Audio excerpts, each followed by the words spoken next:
Welcome to Time Well Spent, a podcast from LaborSync, the only real-time, multilingual timesheet software your business will ever need.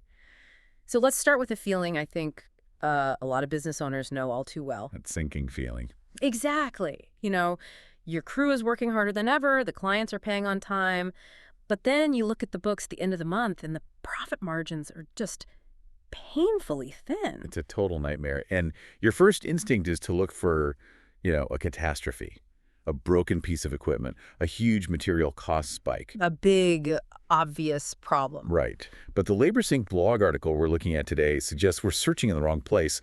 Profits don't usually explode, they leak. The slow leak theory. So we're hunting for these invisible costs today. Exactly. We're talking about tiny, tiny inefficiencies that just compound until they completely wipe out your margins. And the article says the biggest one is, well, it's boring but deadly. Time tracking errors. Okay, I saw the math in the post on this, and honestly, I thought it had to be a typo.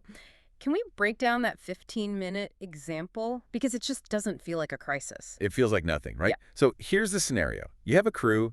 They clock in 5 minutes early to, grab coffee. Sure.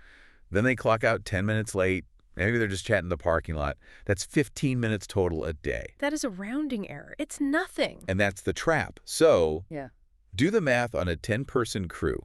Let's say they're earning $30 an hour. Okay. That 15 minutes a day becomes 75 minutes of unearned overtime per week, per employee. Right.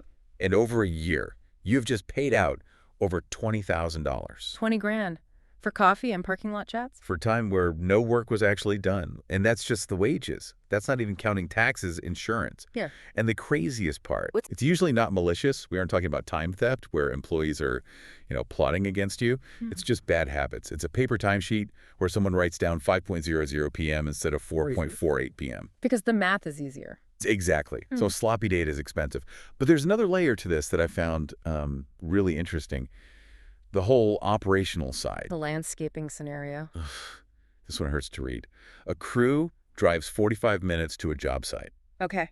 They get there, realize they forgot one specific tool, and have to drive 45 minutes all the way back to the shop to get it. And then 45 minutes back to the job site again. Yep. So you've just lost 90 minutes of paid labor for the entire crew, Yeah. plus fuel, plus wear and tear. So a job that you bid at, say, a 20% profit margin is now. It's a break-even job, at best. It might even be a loss. And that brings us to what I think is the most controversial point in the article. The good leader trap. I admit, I struggled with this one. You want your crew leaders to be liked. You want good morale. So why is being a nice boss a potential profit killer? It's completely counterintuitive. But imagine you have a popular foreman. He lets the team take a 20-minute break instead of the scheduled 15. Okay, seems harmless. Or he lets everyone start cleaning up 30 minutes early because, they worked hard today. He thinks he's building a great culture. But he's actually just bleeding efficiency. He's destroying the margin. The article points out that if your crew's efficiency drops from, say, 95% down to 85% because you're being flexible, You haven't just lost 10% of your revenue. no, not at all. You might have just cut your actual profit in half because all your overhead costs, the trucks, the insurance, the office rent, all of that stayed exactly the same. That's a terrifying thought. Revenue dips a little, overhead is flat, but profit just vanishes. It's a silent killer. Okay, so we've got leaky time clocks, we've got forgotten tools, overly nice foreman. It feels like a lot to fix at once. So don't. The article's recommendation is really specific. It's the 2-week audit. Right, this is the actionable fix. How does that actually work? You don't have to micromanage your team forever, just for 2 weeks. You track everything. I don't just mean start and stop times. You mean drive time, break durations? Material waste, everything. You just need pure, raw data for a short period. And the idea is that this plays into the 80-20 rule. Precisely. You're going to find that probably 20% of your problems are causing 80% of your profit loss. It might not even be the crew's breaks. It might be your scheduling.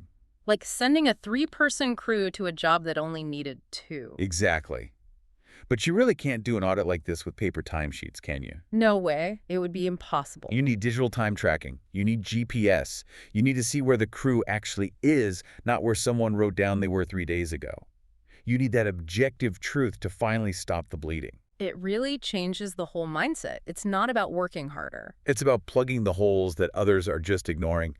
The businesses that are really thriving, they aren't lucky. They just stopped paying for work that wasn't happening. That's it. Something to think about the next time you see a timesheet rounded perfectly to the hour.